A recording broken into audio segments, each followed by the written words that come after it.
Welcome everyone, I would like to show you how to restart your Samsung Galaxy Z Flip 3. So what I want you to do is I want you to find the right hand side of your phone and you should see the power button and the volume rockers. So what I want you to do is hold down the power and the volume rockers at the same time. Hold them down until you see this menu right here.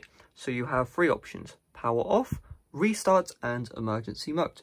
The option 1 is restart, so tap on restart. And now you see this pop up saying restart, tap again to restart your phone. All you do is you tap on the restart button again and boom, just like that, your Samsung Galaxy Z Flip 3 will restart. Now if you want to do a forced restart, let's say your phone is freezing and that menu doesn't show up, check the playlist in the description with the Z Flip 3 tips and tricks, and that will cover how to force restart your device.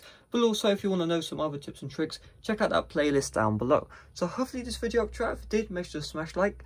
Again, check out that playlist in the description. Subscribe if you're brand new. See you guys later, and yeah, bye bye.